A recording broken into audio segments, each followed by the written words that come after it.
va parler d'une famille. Est-ce que je peux avoir la télécommande? On va parler d'une famille historique à Tours, puisque c'est une famille qu'on suit depuis 30 ans. Initialement. Pardon? Tu as commencé à suivre dès le début? Pas nous, mais le service.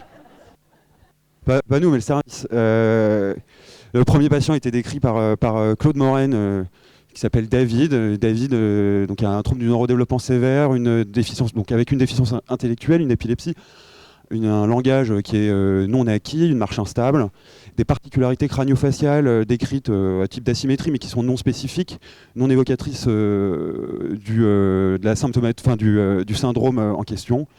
Par contre, il a des anomalies osseuses à type de déminéralisation. Donc c'est notre patient, David, c'est le 4-10 là en bas. Et donc on s'est rendu compte en cherchant les antécédents familiaux dans la famille qu'il y avait plusieurs garçons atteints, et donc l'hypothèse la plus probable était une maladie liée à l'X.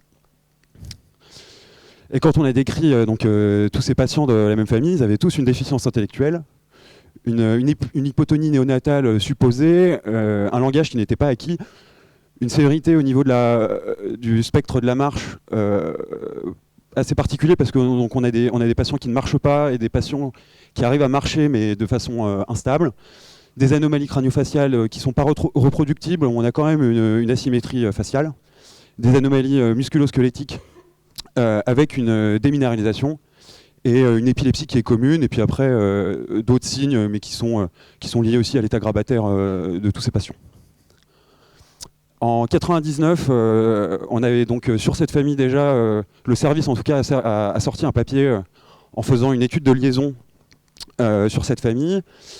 Cette étude de liaison, on l'a concentrée sur le chromosome X avec donc 30 marqueurs sur le chromosome X et sur le chromosome X, et on a retrouvé donc 10 marqueurs qui co-ségrégaient chez les patients qui étaient porteurs de la pathologie. Ce qui nous a permis quand même de rendre un conseil génétique, ce qui était important parce que donc on avait quand même une pathologie qui était sévère.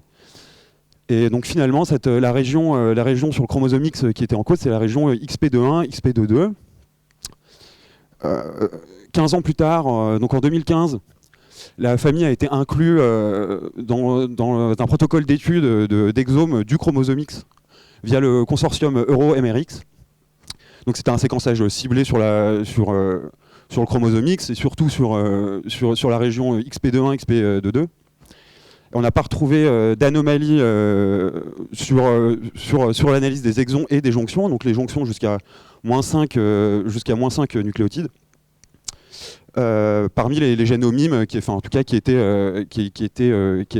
étaient connus à cette époque. En 2022, une femme de cette famille a pris rendez-vous donc pour un nouveau conseil génétique. Initialement, on s'était dit qu'on allait rechercher l'haplotype pour rendre ce conseil génétique. Et finalement, après discussion, on a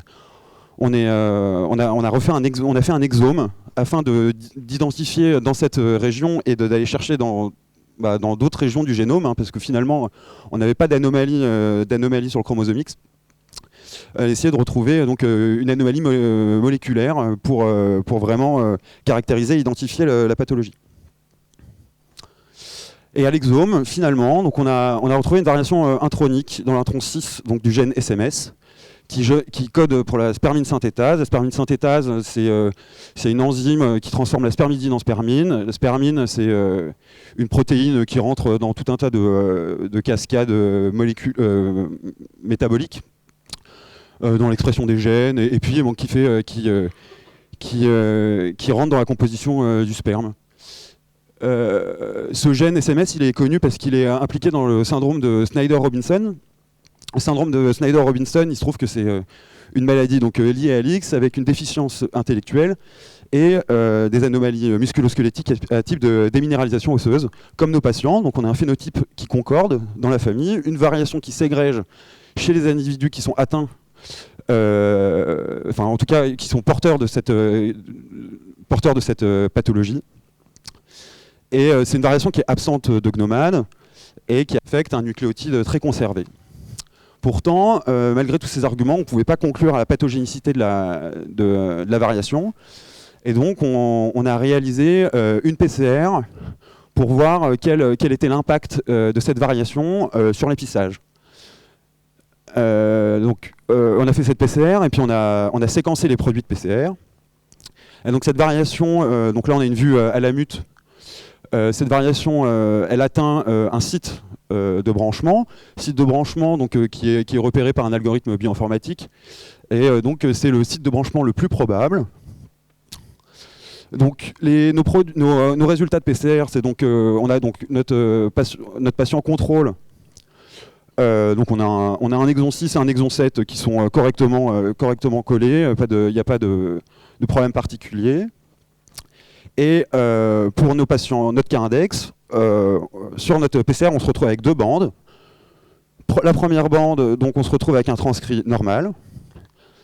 Et la deuxième bande, elle correspond à un transcrit avec une inclusion de 57 nucléotides entre l'exon 6 et l'exon 7. Et en fait, ce qui se passe, c'est que notre site de branchement, comme il est plus présent sur notre transcrit anormal, en tout cas initialement, le lasso se resserre et donc laisse apparaître un nouveau site d'épissage, un site cryptique d'épissage, qui donc permet cette inclusion de 57 paires de bases entre les deux exons. Au final, on a une insertion en phase de 19 acides aminés dans la protéine SMS. Et ça nous permet de classer cette variation donc, en probablement pathogène, en classe 4. C'était donc finalement l'identification d'une anomalie qui était difficile à détecter dans une maladie qui est rare et grave, parce que donc il n'y a que 20 ou 25 cas qui ont été repérés dans la littérature. Pour autant, ça montre aussi que les études de liaison sont toujours au goût du jour, parce que quand on ne retrouve pas une anomalie moléculaire et qu'on a besoin quand même de rendre un conseil génétique pour des maladies de cette gravité, ça permet de rendre un service aux patients qui est important. En plus, ça permet aussi, encore une fois, de se dire qu'il faut qu'on relise nos exomes, parce qu'on a une quantité d'informations qui apparaissent dans la littérature qui nous permettent d'avoir de nouveaux diagnostics. C'est une variation qui est particulière parce que c'est un site de branchement qui a été... les variations de site de branchement, c'est des choses qui sont très peu décrites dans la littérature.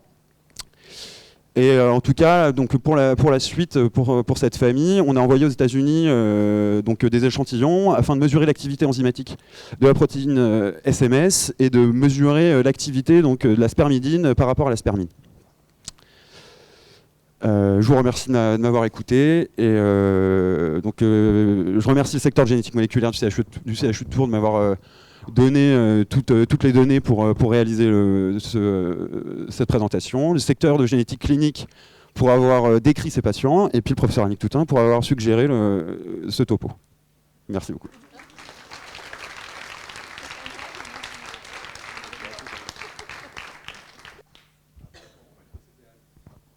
Ça fait un petit moment que tu as commencé la génétique, toi, parce que décrire 199, c'est bien.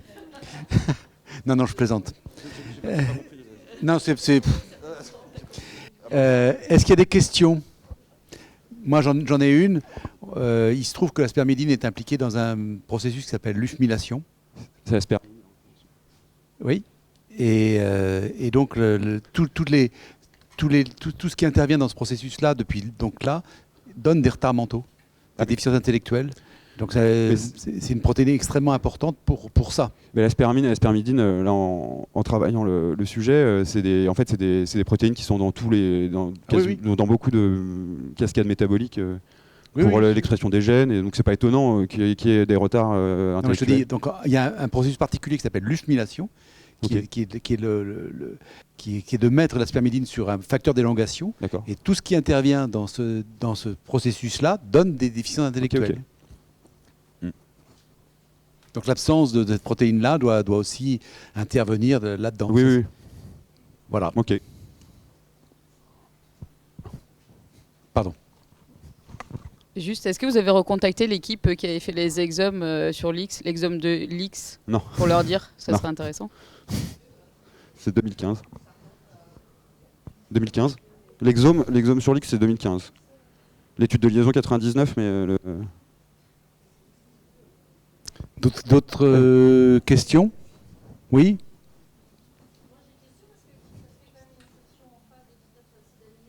Oui. Tiens.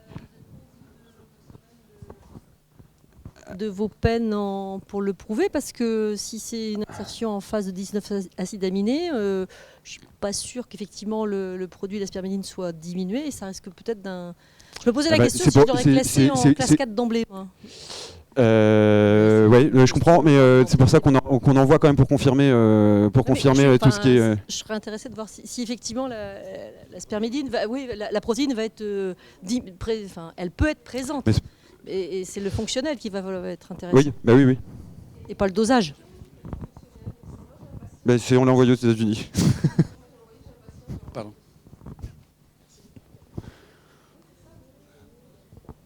Oui, j'avais une juste rapide, mais c'est une question un peu indirecte de clinicien. Pardon, je me demandais parce que la base GnoMAD, elle est très utile maintenant, effectivement, sur l'interprétation et la classification des variants quand on cherche la fréquence en population. Comment vous faites, parce que c'est beaucoup sur des bases exomes pour l'instant, ça va petit à petit se modifier, mais des variants introniques comme ça, pour évaluer l'efficacité de cette fréquence quand c'est des variants introniques finalement qui n'étaient pas, je pense, on est en moins 13 comme ça. Comment se nomader sur ces variants introniques? Bah, là, en l'occurrence, c'est un argument. Il fallait qu'on classe avec ACMG. On ne s'est pas forcément intéressé aux variants. C'est très. Marie-Laure, si tu veux. Je veux dire, même cette variation-là, sur l'exome, elle est en moins 13, elle est couverte par la plupart des exomes en capture. Ouais. Mais sur les plus profondes, effectivement, on a des génomes aussi sur GnoMAD. Il y a combien de génomes? Voilà. Et pour cette mutation, c'est des faux sens qui ont été décrits qui affectent le repliement de la protéine.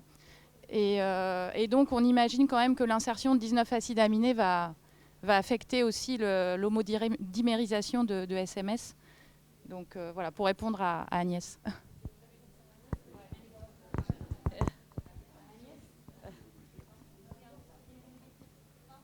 Marie-Laure, t'as répondu.